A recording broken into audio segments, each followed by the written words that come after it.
දෙවියන්ගේ දේශාවන දේවා හැමදින සැනසුම ලැබුවා වූ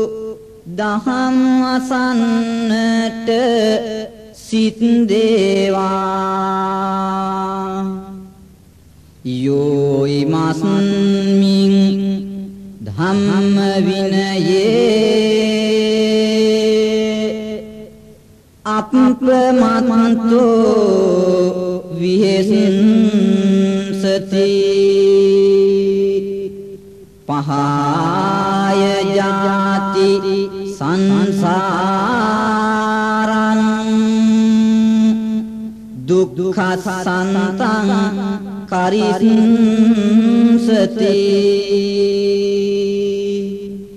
සම්බුදු දහමේ අවබෝධය ලැබ ගන්නේ පමානෝවි නිවනට පිං කරගන්නේ නිමානොමැති දුක් කරදර නැතිවන්නේ අමාමහ නිවන් දකිමින් සැනසෙන්නේ කවි බණ ආසන්නයි දැන් ඔබ සැරසෙන්නේ බණ අසනවා නම් පින්මය සිදුවන්නේ පෙර සිට පැවත එන සිරිතක් රකිමින්නේ දම් අවවාදයයි මම පළමුව දෙන්නේ වාසනාවන්ත පිංගතුනි මේ ගුණවත් හැම කෙනෙක්ම දැන් සූදානම් වෙන්නේ ධර්ම ශ්‍රවණය කරනවාය කියන උදාර පින්කම සිදු කර ගන්නටයි එහෙමනම් පළමුවෙන්ම මේ කරුණ ගැන සිහිපත් කරන්නට ඕන දහමට ගාරුක ලෙස කාලය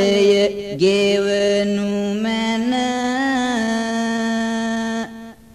දහමට පමණක්ම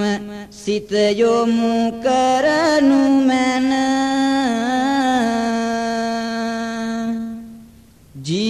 ජීවිතයක්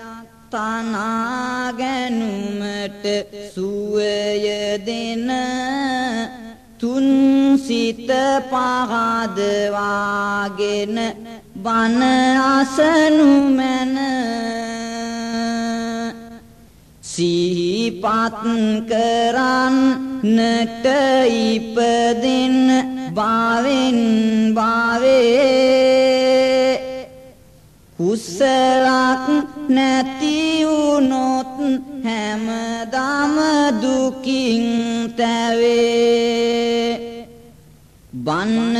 ඇසුපින්වතුන් දුටුවේ නිවන් සුවේ බුදු දහමින් මිසක අන් කිසිවකින් නොවේ